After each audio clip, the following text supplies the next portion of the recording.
Olá, boa tarde, ótima sexta-feira. Muita gente hoje em clima de feriadão, aproveitando o embalo do 7 de setembro. Em casa ou no trabalho, o importante é estar bem informado. O NT Sul começa agora com as principais notícias do dia. Você participa com a gente em facebook.com/TV Cachoeira.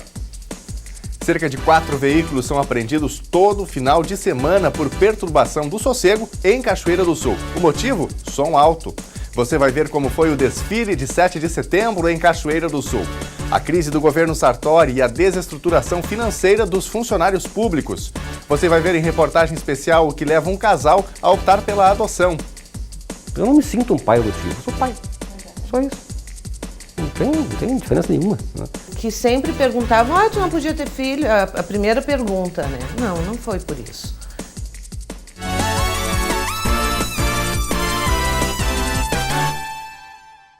E a gente abre o NT Sul com um alerta aos pais. Produtos que estão ao alcance das mãos, consumidos diariamente pelas famílias, mas que representam um risco para a saúde das crianças. Medicamentos e produtos de limpeza devem estar no topo da lista de cuidados dos pais para evitar intoxicação dos pequenos. E não apenas dentro de casa. Creches e escolas também fazem parte dessa rede de atenção. João deixa a filha na creche e, na entrada, junta uma pulseira que alguma outra criança deixou cair. É a força do hábito. Quem tem criança em casa está sempre atento. É importante também para a segurança, né? Porque isso aqui no chão, daqui a pouco pode acontecer algum acidente com alguma criança, né? Tá sempre atento e sempre presente, eu acho, porque qualquer coisinha pode ser motivo de colocar na boca, de motivo de acontecer algum acidente. Então, até nas grandes coisas, você tem que estar sempre presente, porque eu acho que daí não tem problema nenhum. Elton também é o responsável por deixar o filho na creche. Com ele, os cuidados são redobrados. O menino tem alergia a ovo e a todo alimento que pode conter o ingrediente. Meu medo é ele ingerir e fechar a garganta e ele não conseguir respirar, coisas assim. Mas claro, a gente tem já dentro da bolsa todos os remédiozinhos que precisam para alergia e o próprio pediatra prescreve tudo certinho para ele não ter. Na creche, todos os cuidados que as famílias tomam em casa são reproduzidos e multiplicados. Produtos de limpeza estão fora do alcance. Medicamentos vêm direto para o armário no alto. Essa orientação que a família já traga separado, retire da mochila da criança para que a gente possa então guardar num outro local, onde a criança não tem acesso, fica bem alto, né? Então, na hora da medicação, de ministrar, a gente pega, dá para a criança e devolve para o local então. Como medida preventiva, são guardadas amostras de todos os alimentos produzidos na creche. Se coloca na geladeira.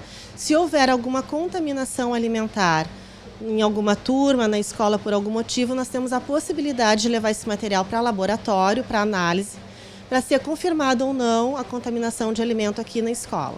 Brinquedos e outros objetos que caibam dentro deste tubinho de bala não entram na creche. Seria a medida dessa região. O que entra ali pode entrar na boquinha e pode ser engolido. São medidas simples, mas que, se observadas por todos, resultam em segurança. Até porque, com criança, todo cuidado é pouco. O medo de cair não, que o chão é certo.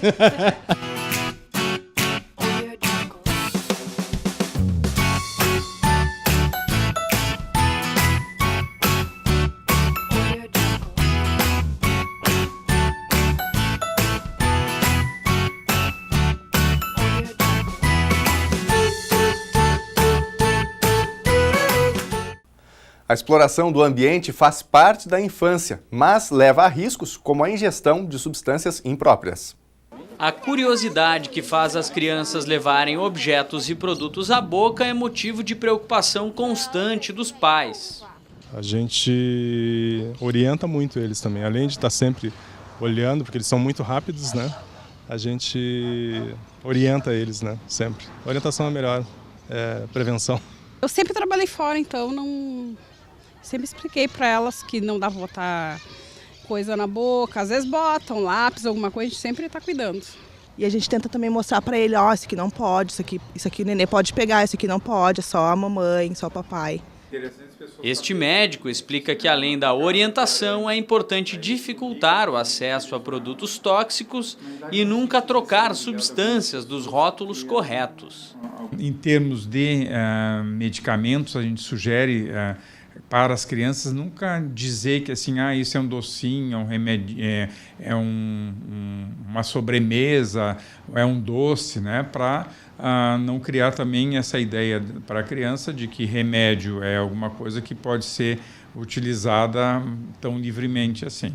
No Hospital Criança Conceição, a maioria dos casos de intoxicação infantil está relacionada a medicamentos e a produtos de limpeza. Algumas das consequências mais frequentes são diarreia, vômito, dores abdominais, além de irritação na pele. Mas casos mais graves podem causar até mesmo parada cardiovascular. O quadro de sintomas tudo vai depender da quantidade que for ingerida e do que foi ingerido. A maioria dos casos são leves, não tem assim casos mais graves.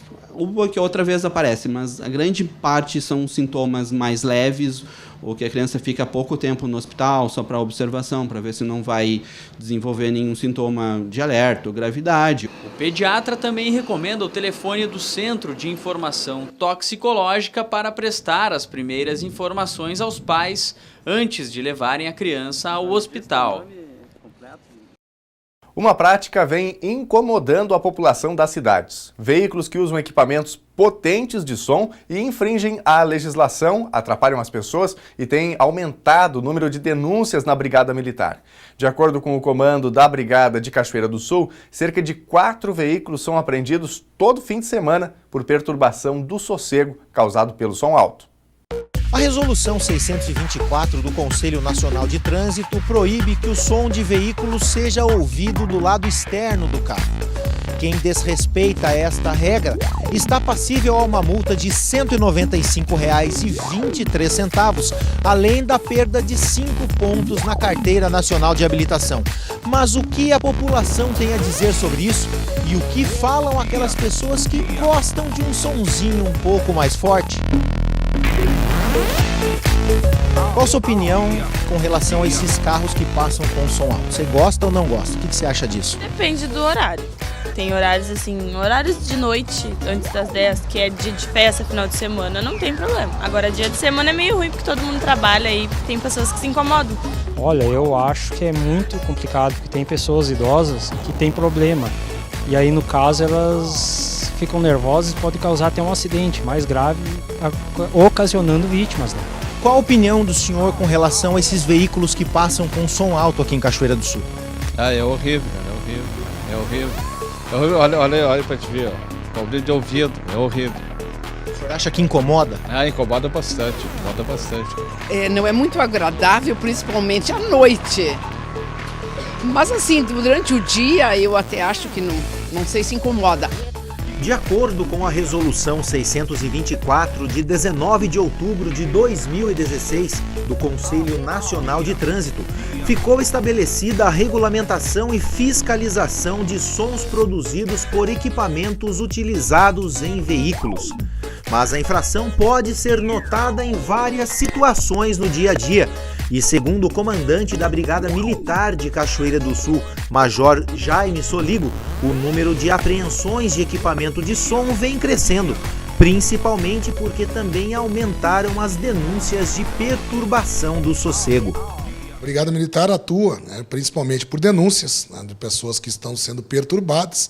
Ficar bem claro que não é nada lei contra som automotivo, mas sim a perturbação. Então, quando a brigada é acionada, através de 190 ou diretamente uma guarnição, ela vai atuar por causa desta perturbação. Aí, então, é recolhido o veículo com o som e é confeccionado um termo circunstanciado da perturbação ao sossego alheio do trabalho.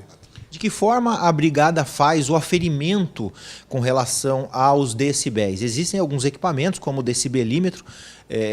De que forma vocês chegam para fazer essa abordagem? Bom, nós tivemos uma última resolução agora do CONTRAN, onde dispensa o uso do decibelímetro. Basta que se comprove realmente que aquele som está incomodando.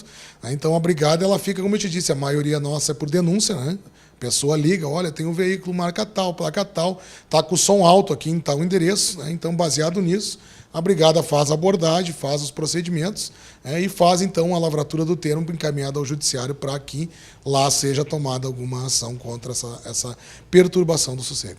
Matheus Carpes lidera um grupo de cachoeirenses que gostam de som automotivo e buscam regulamentar uma associação e estabelecer um local apropriado para a prática. Questionado se ele tem ciência de que quando a prática é feita nas ruas de maneira abusiva e incomoda as pessoas, ele respondeu que sim. Claro, a gente tem a noção que se incomoda, mas o que acontece hoje? A gente tem um problema, esbarra no problema do eu só não gosto, mas eu não tenho uma solução. E a gente que gosta também não tem uma solução. Então, simplesmente proibir os carros de som, os carros que têm som potente de ficar em casa, não vai acontecer. O ideal seria que o município resolvesse esse problema, porém a gente encontra as portas fechadas para essa solução, né? Então, hoje a gente, da AXA, da Associação Cachoeirense de Som Automotivo, a gente está buscando justamente essa solução. Quem gosta do som automotivo, ter seu espaço. Quem não gosta do som automotivo, não ter mais convívio com a gente, vamos dizer assim. Uma reunião realizada com a direção da Ubra tenta minimizar a prática irregular na cidade. O representante da Associação de Som Automotivo solicitou a liberação do estacionamento da universidade aos finais de semana, para que os apreciadores do som possam ligar seus equipamentos sem incomodar a população. Quem curte som vai saber que vai ter um lugar para curtir seu som e vai ter um horário para curtir o seu som. Ou seja, vai seguir regras, né? E aquele que gosta do som automotivo na rua, ele vai saber que ele está cometendo uma infração e que ele vai correr o risco de sofrer as consequências dessa infração. Alguns entrevistados afirmaram que a prática irregular nas ruas incomoda as pessoas, principalmente os idosos. Tem idosos que se incomodam. Acho que quando está fora do horário incomoda. Incomoda. Talvez em lugar separado tudo bem, mas assim como dizendo aqui é ruim, cara. É ruim, prejudica muito. Que a gente não consegue nem conversar com a pessoa do lado. Incomoda. Incomoda.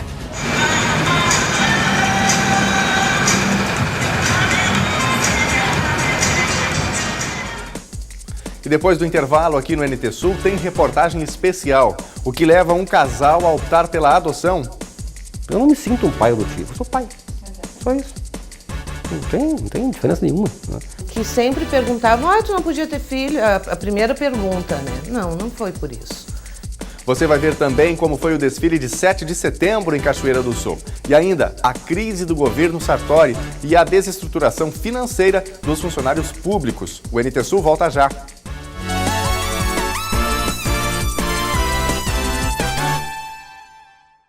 O NT Sul já está de volta e você vai ver agora como foi o desfile de 7 de setembro em Cachoeira do Sul. Dessa vez, até a equipe da Novo Tempo entrou na avenida.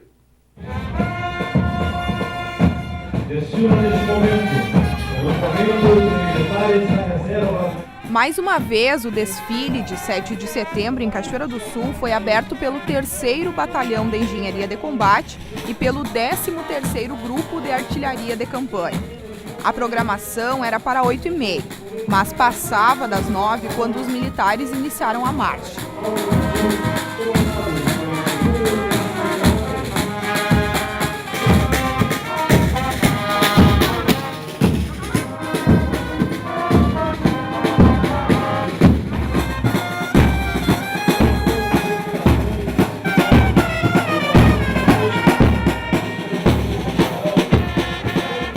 No total, 30 entidades marcaram os 195 anos da independência do Brasil.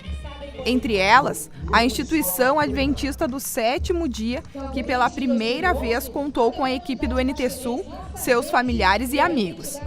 Olha, pra gente é muito importante, não pode existir democracia sem que haja mídia livre, sem que haja imprensa livre. Por isso é muito importante.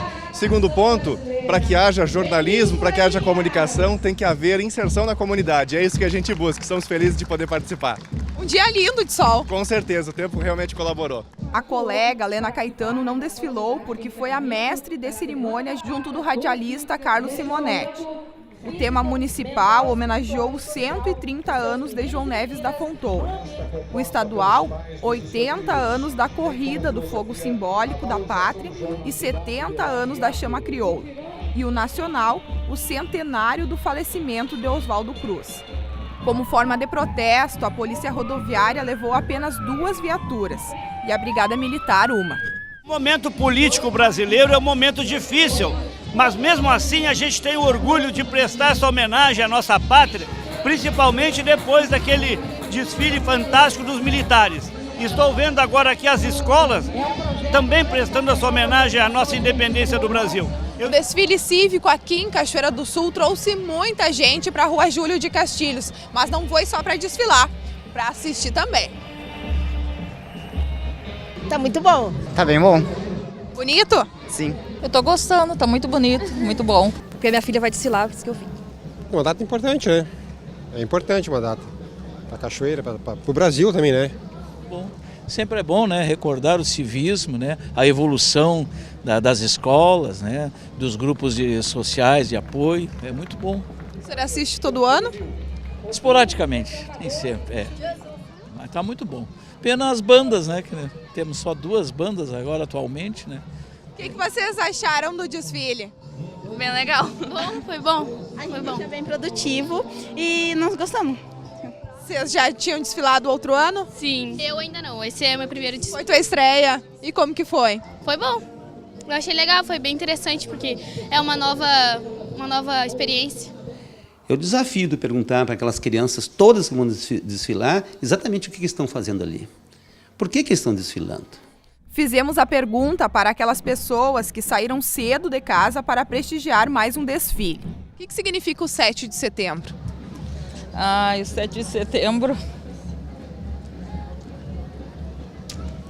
O que é a data? Nem sei te explicar direito.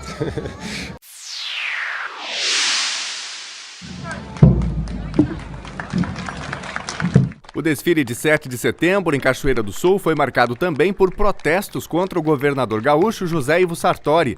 Servidores do CEPERS, o Sindicato dos Professores do Rio Grande do Sul, desceram na Rua Júlio de Castilhos com roupa de palhaço e aos gritos de "Fora Sartori".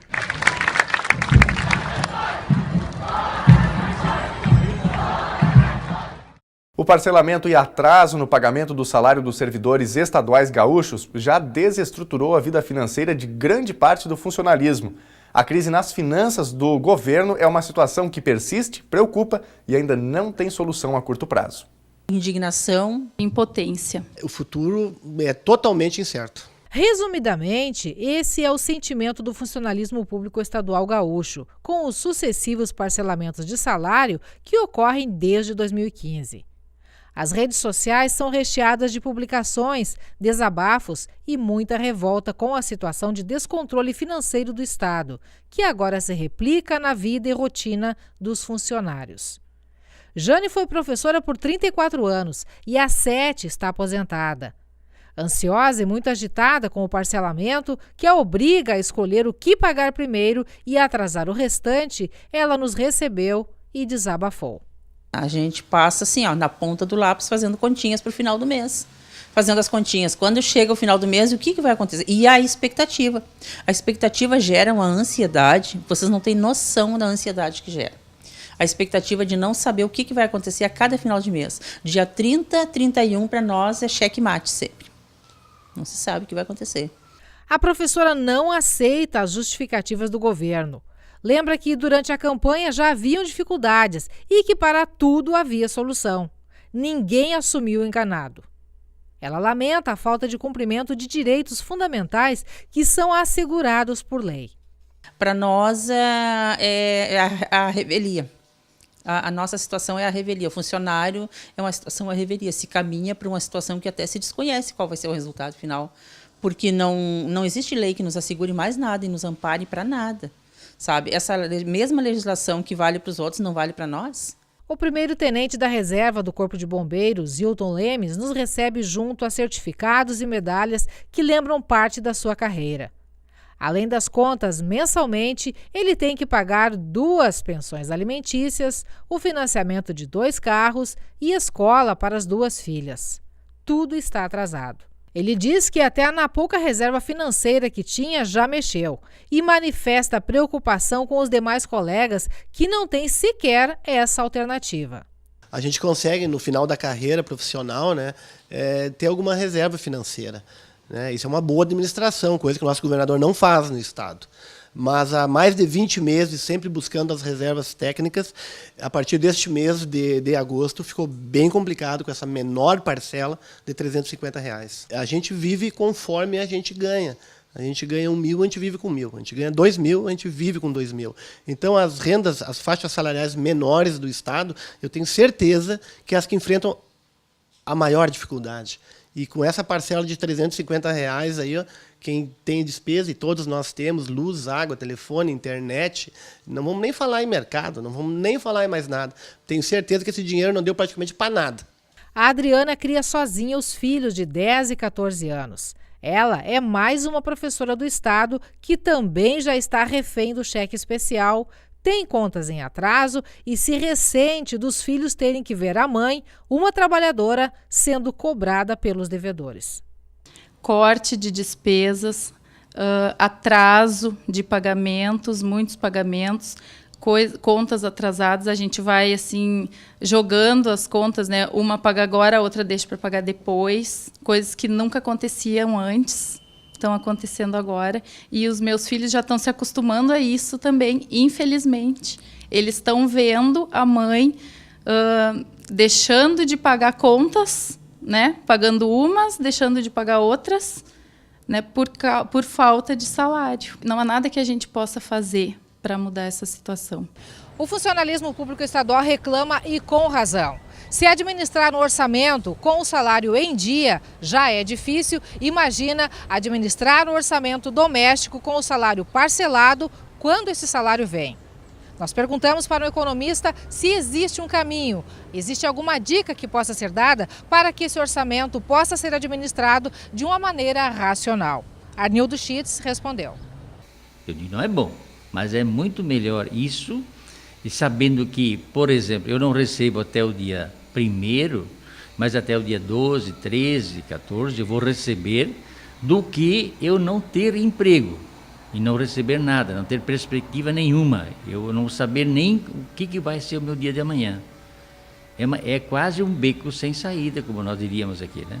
É triste, mas, no entanto, não é a realidade só do Rio Grande do Sul, é a realidade quase que brasileira, com exceção de alguns estados que têm gestores melhores, que cuidaram melhor as questões, não estão nessa situação. Fora isso, é uma triste realidade com difícil solução para em breve.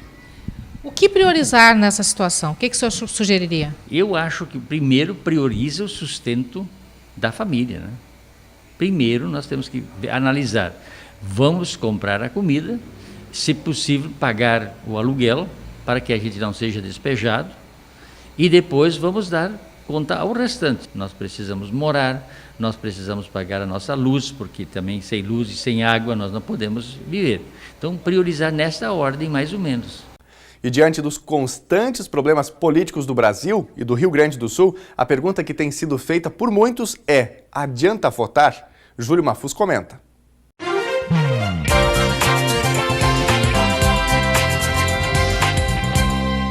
Olá, boa tarde. Está chegando 2018 e a pergunta que está na cabeça de milhões de brasileiros é a seguinte: de que adianta mesmo votarmos? O que podemos esperar dos políticos? Sem dúvida, isso nos causa uma enorme angústia. Mas a crise política só se resolve na política. E para isso, o exercício do voto é a única arma que temos, seja para votar em alguém ou para anular o seu voto, como um protesto quase que individualizado com a situação. Temos que encarar 2018 com a maior seriedade possível. Deixar de lado os sentimentos, as paixões e escolher não aquele que é nosso amigo ou aquele que é indicado por amigo, mas aquele que faria lá exatamente o que você faria. Qual é o problema dessa escolha? Na maior parte das vezes, este é o candidato com pouquíssimas chances de se eleger. Mas não importa, é melhor escolher corretamente um candidato que não se elegeu do que escolher alguém que nos traga desconforto, desesperança e principalmente a vergonha de se dizer que votou nele. Falei e assino embaixo.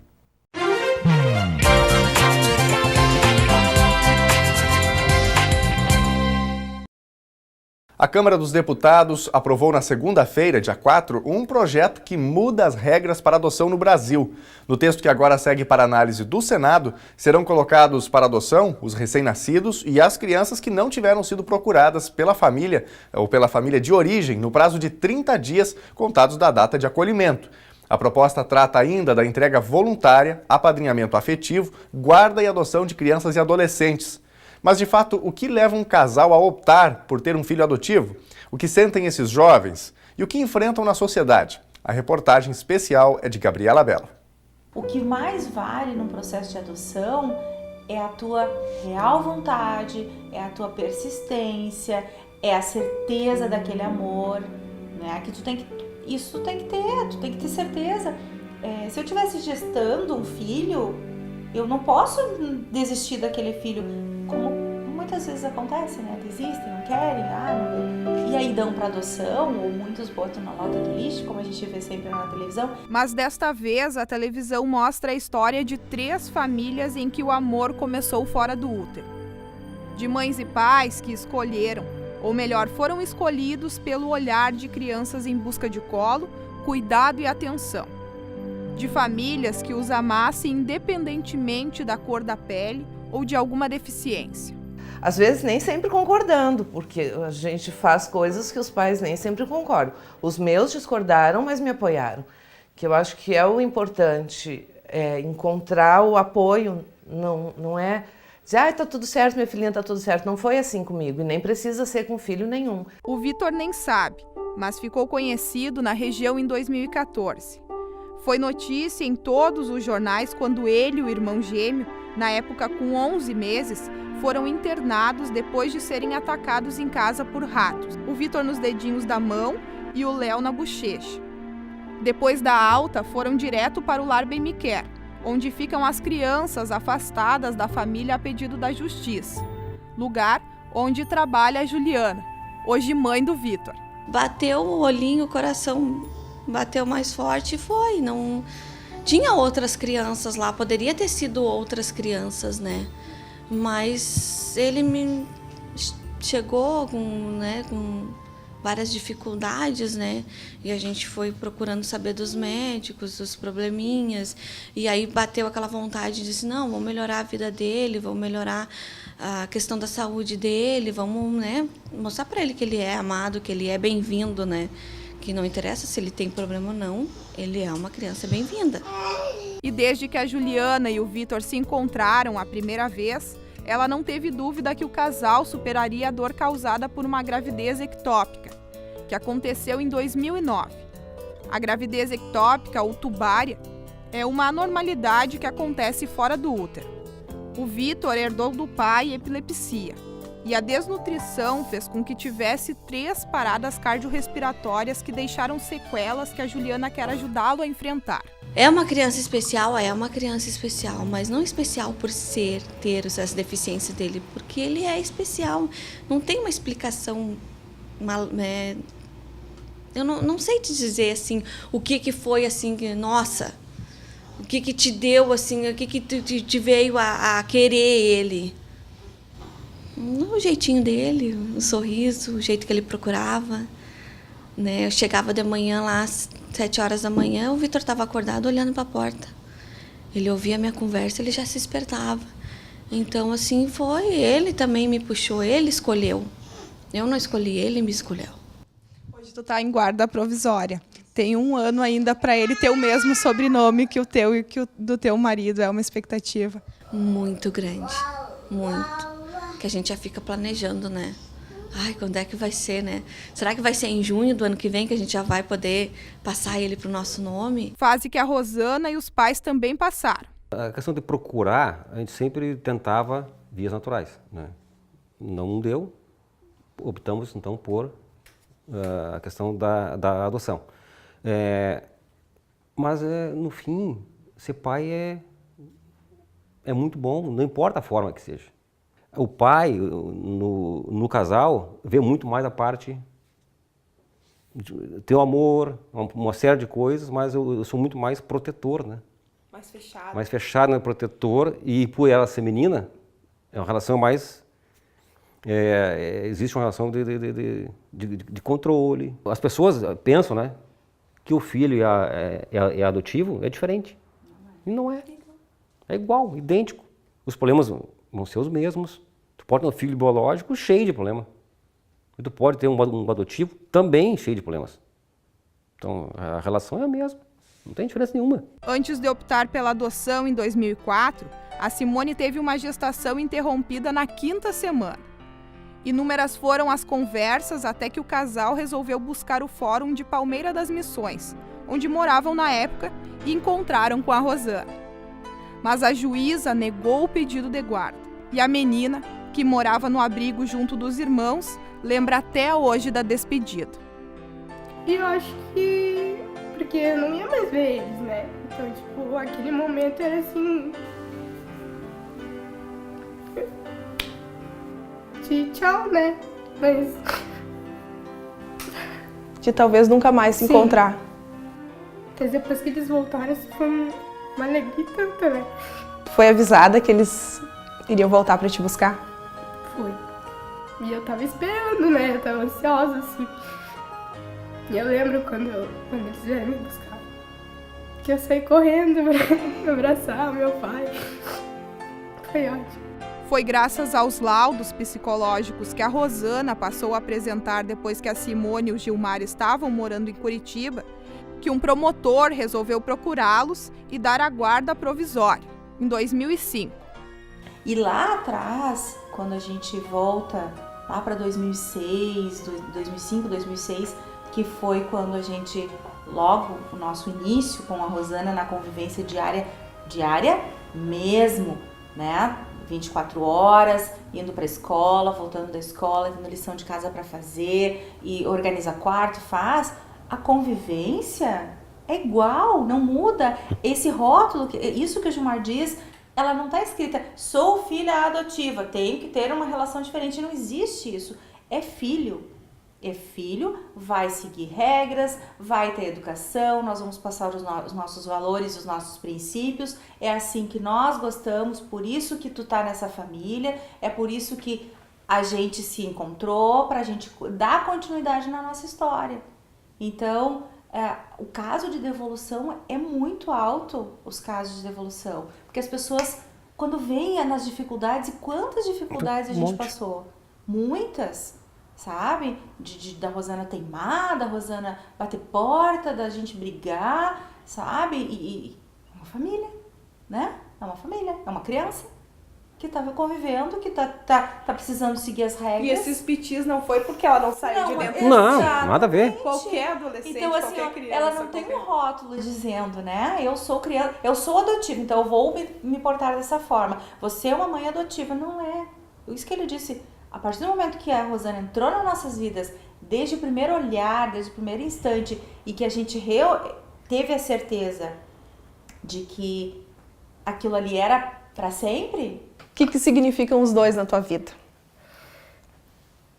Alegria, que eu posso contar com eles para tudo, porque qualquer coisinha eles estão ali, e eu não tinha isso, né? Eu não tinha com quem contar, porque eu era muito pequenininha, então...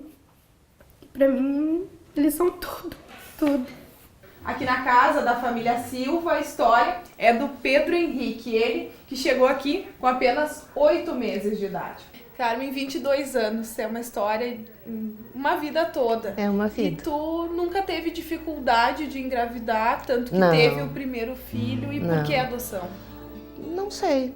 Opção, desde muito novinha eu imaginava assim, já tem tanta criança no mundo, para que mais crianças ainda? Não mudei o que eu penso, assim. Foi maravilhoso ter um filho biológico, mas é filho. Não, eu acho que Deus encaminha. Desde muito nova eu pensei também, Deus foca a vida da gente, coisas que a gente não sabe como. E com a adoção do Pedro eu tive mais certeza disso. A gente pensa que tem ideias, mas eu acho que é tudo um encaminhamento de Deus na nossa vida que a gente vai seguindo, de coração aberto. E filhos, família, eu acho que não se forma por laços de sangue. A gente se apega a pessoas, a gente ama pessoas porque ama. A Carmen e o ex-marido também fazem parte dos casos raros dentro do fórum, porque adotaram o Pedro Henrique, que tem deficiência intelectual. Nós temos um menininho lá no lar com 3 aninhos e ele está indo para 4 anos e ele é muito problemático. Tem retardo mental grave, tem problemas musculares decorrentes de uma séria desnutrição. Então, é uma criança que não caminha, não fala. Então, é uma criança assim, que está lá, no bercinho, cheia de problemas, e ninguém quer adotar. Mas o Pedro, acho que conseguiu o lar certinho. Chegou aqui, sem comer, não sabia comer, não sabia nada. A mãe teve que ensinar praticamente desde comer. Ele só comia papinha. Ele não foi ensinado a movimentar os maxilares, né? Era só mamar. E até hoje, se facilitar, ele quer papinha. O Pedro é tudo. Para todos da casa. Para as tias, para nós. Né, Pedro? O Pedro, eu sempre... Ele custou muito aceitar. Eu principalmente, ele custou muito aceitar. Deveria ter alguém semelhante a mim.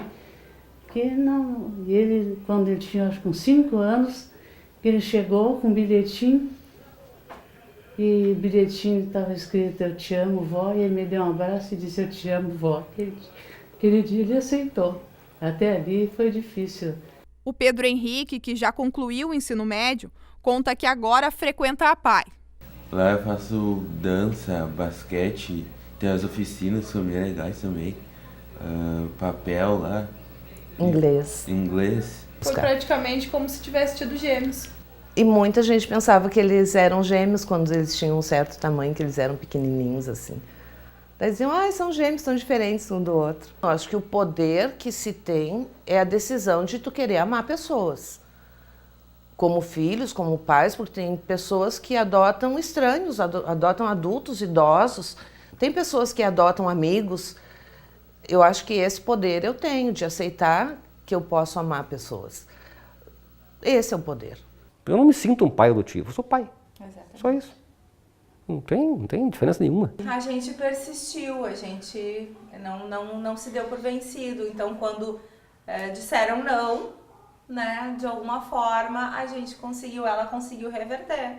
Por isso que eu digo que a persistência e a certeza que a gente tem que ter no amor daquilo que tu realmente quer e deseja, a gente consegue.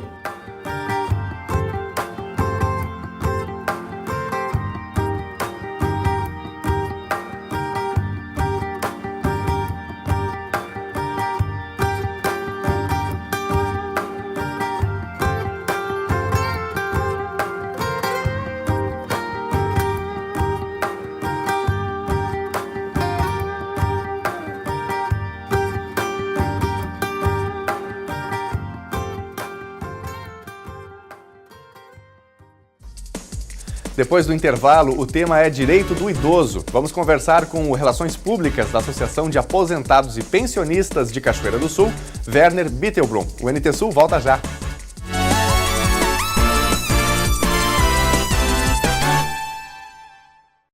O NT Sul já está de volta e nós falamos agora sobre aposentados. Nós vivemos no Brasil um número crescente, as estatísticas apontam um número cada vez maior de idosos. E só a cidade de Cachoeira do Sul, conforme uma pesquisa recente da Fundação de Economia e Estatísticas, já tem mais de 20 mil pessoas com mais de 60 anos. Por isso, nós vamos conversar com Relações Públicas da Associação de Aposentados e Pensionistas aqui de Cachoeira do Sul, o senhor Werner Bittelblum.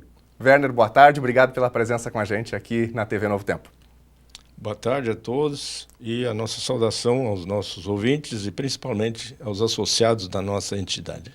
Aliás, essa é uma entidade histórica, podemos caracterizar assim. No fim das contas, ela já fez 31 anos, completou dia 30 de agosto, é isso, Werner? Exatamente, fundada em 1986, completou recentemente 31 anos de atividades, né? Sempre crescentes, né? E oferecendo cada vez mais aos seus associados. Quanto tempo o senhor tem de atuação junto à entidade? Eu estou lá prestando serviços comunitários cerca de 21 anos. Então já exerci presidência e outros cargos atualmente, então estou como relações públicas da associação. Ok. Considerando esse perfil da entidade, uma entidade importante aqui em Cachoeira do Sul e também o número de idosos que eu citei na abertura, fala-se em mais de 20 mil idosos ou pessoas com mais de 60 anos aqui em Cachoeira do Sul, essa entidade ela tem uma importância ainda maior. Sócios tem mais de 3 mil, está correta a informação? Exatamente, correto, né? Quais são os principais serviços que a associação presta hoje na cidade? Lá na sede nós oferecemos serviços de assistência jurídica, né, para esses casos de aposentadoria, revisão de aposentadorias. Claro. E nós temos também serviço médico, dentista, fisioterapeuta, psicóloga. Temos a farmácia do aposentado também, lá junto à nossa associação. E outras atividades como ginástica aeróbica, curso de danças de salão, palestras, bailes, enfim. E também excursões, né, para o lazer dos nossos associados. Ou seja, a ideia é não deixar aquele que, quem sabe, já saiu do mercado de trabalho, né, tem a vida, pode aproveitar, não é, esse período da vida, tem aí uma série de opções através da associação. Exatamente, e com essas opções de lazer, buscando também a saúde, claro, através desse entretenimento. Essa é a nossa intenção no oferecimento desses serviços. Agora, para o número de idosos que nós temos aqui na cidade, a associação já não poderia ter um número um pouco maior de associados? Sem dúvida. Esta é uma procura que nós fazemos sempre, não é? Mas estamos sempre mais ou menos dentro dos 3 mil associados. Todos os meses nós admitimos uma boa quantidade de associados, mas a faixa etária também faz com que nos deixem, né, muitos associados. Claro. Mas esta é uma luta de sempre, buscar maior número de associados, né, para fortalecer a entidade junto aos associados e também junto às nossas entidades maiores, que são a Federação em Porto Alegre e a Confederação em Brasília. Nós apoiamos e ajudamos a manter essas entidades que lutam pelos direitos da categoria. Ok. Em relação ao perfil dos sócios da associação, começa a partir da aposentadoria mesmo ou são pessoas mais idosas? Qual que é o perfil do público hoje? Nós temos basicamente os associados que estão aposentados. Se aposentam, podem ser admitidos diretamente. Mas nós temos outras categorias também, de sócios que, embora ainda não aposentados, eles podem se associar, porque os associados basicamente são aqueles que se aposentam pelo INSS, a grande maioria, mas também admitimos associados pelo IP, prefeituras e outras entidades, porque eles assim usufruem desde já os serviços que a associação oferece. Do ponto de vista de direito do idoso, inclusive uma série de palestras foram promovidas agora no último mês, não é, seu Werner? Como é que o senhor vê, de certa maneira, o direito do idoso na cidade e no país de maneira geral? Porque essas lutas, evidentemente, elas não são nem só locais, né, mas tem um âmbito aí estadual, um âmbito nacional também. O senhor acredita que os idosos brasileiros estão sendo bem cuidados? O que precisa mais para essa faixa etária nesse momento? Pois é, houve uma luta muito grande para ser criado o Estatuto do Idoso. Né? Mas, infelizmente, o Estatuto do Idoso não tem sido obedecido em toda a sua plenitude. E é por isso que os idosos, geralmente, não são respeitados como deveriam. Há tantos direitos previstos no Estatuto do Idoso e em todo o Brasil isso. Né? Claro. Lamentavelmente, a cultura da nossa população não faz jus ao respeito que deveriam ter para com os idosos. Dessa forma, nós temos a lei que regula todo o Estatuto do Idoso, mas que, infelizmente, ainda não merece o respeito, não tem obtido o respeito da população. E esta é uma luta constante também, principalmente da nossa confederação, a COBAP, que luta lá diuturnamente pela obtenção desses direitos. Seu Werner, uma outra questão que veio à tona, especialmente neste ano, tem a ver com mudanças previdenciárias, questões relacionadas à aposentadoria também. E o governo federal argumenta sempre que não tem dinheiro para cobrir as aposentadorias de todos no formato como estão as aposentadorias atualmente. O senhor concorda com essa argumentação? Não. Essa argumentação é falaciosa. O governo que vem se adonando das contribuições dos aposentados pensionistas, ou seja, as contribuições à Previdência Social, isso há muitos anos, há muitos governos. Ele quer fazer com que a população acredite que existe rombo, existe déficit na Previdência, mas não é assim. Por quê? Porque esse dinheiro que é arrecadado, ele é desviado, ele é aplicado até na amortização da dívida e dos juros, né? E, lamentavelmente, isto faz com que vá enfraquecendo a Previdência. Só para se ter uma ideia, nos últimos 20 anos, cerca de 2 trilhões de reais foram desviados da Previdência Social. O senhor diz do ponto de vista da finalidade, né? Sim. Só no ano passado nós tivemos cerca de 70 bilhões desviados para outros fins que não o pagamento das aposentadorias. Então, com isso, a Previdência vai sendo enfraquecida. Mas, na verdade, a contabilidade feita até pela ANFIP, que é a Associação Nacional dos Auditores Fiscais da Fazenda Nacional, seguidamente publicam os dados dando um enorme superávit ainda na Previdência Social. O governo está fazendo uma guerra fria, quer fazer com que a população acredite que no futuro, se continuar como está, não haverá dinheiro para pagar os aposentados. É uma falácia, lamentavelmente eles insistem nisso. Mas foi formada recentemente uma CPI, Comissão Parlamentar de Inquérito, para apurar os números reais da Previdência Social, e eles prometem agora no mês de outubro publicar os resultados desses números. Até para o telespectador entender, de certa maneira, um pouco do que vem acontecendo no país, daria até para comparar com o que acontece no Rio Grande do Sul, não é? Para financiar a dívida, ou enfim, buracos financeiros, vamos chamar assim, vários governos, no caso aqui do Rio Grande do Sul, se usaram de depósitos judiciais, de vários formatos, para poder financiar, para cobrir esse déficit. No caso do governo federal, que há esse juro da dívida externa, ou seja, buscaram dinheiro externo, há uma dívida, há um juro que precisa ser coberto sistematicamente, e aí parte dos recursos da Previdência que são utilizados. Seria isso, a explicação seria mais ou menos essa, né, seu Werner? Exatamente, né? Os governos se apropriam de verbas para outras finalidades, né? Justamente para isso aí, para conservar em dia, né, a amortização da dívida externa, principalmente, e outras finalidades também.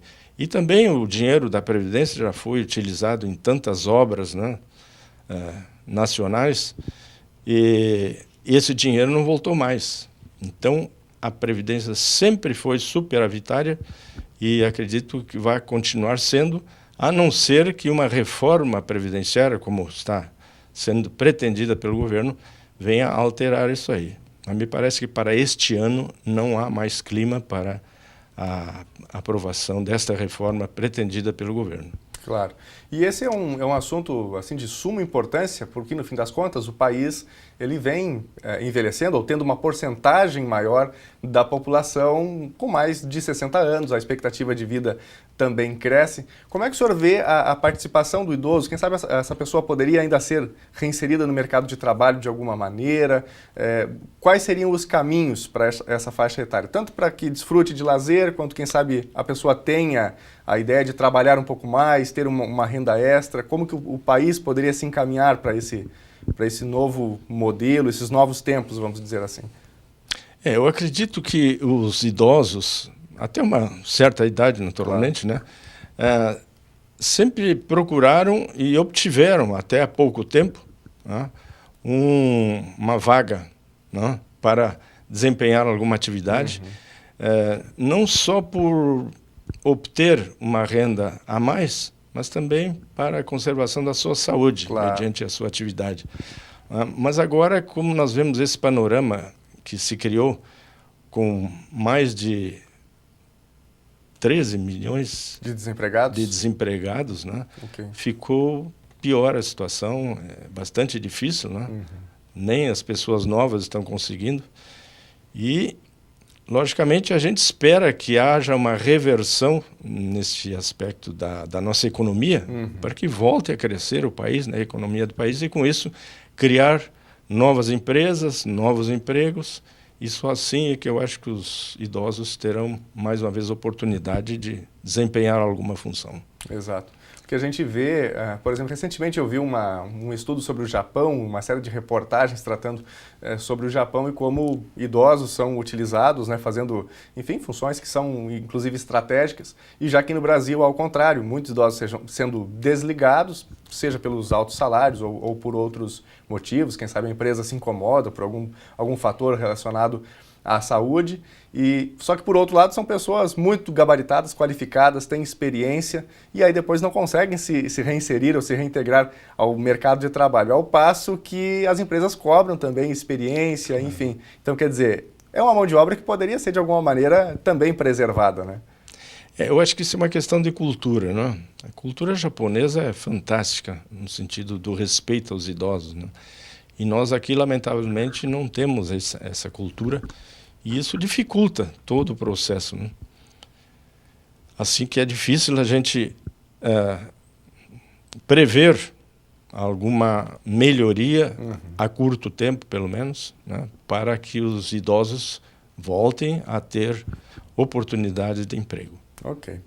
Conversamos aqui com o Werner Bittelbrunn, ele que é Relações Públicas da Associação de Aposentados e Pensionistas aqui do município de Cachoeira do Sul. Werner, obrigado pelas informações. E para a gente terminar aqui, qual que é o contato da associação para que, quem sabe, você que esteja nos assistindo queira fazer um contato, conhecer um pouquinho mais sobre os serviços, sobre a atuação também da associação, possa fazer esse contato, né, e conversar com vocês? Sem dúvida, nós estamos lá com a nossa sede própria, na rua Pinheiro Machado, 1259.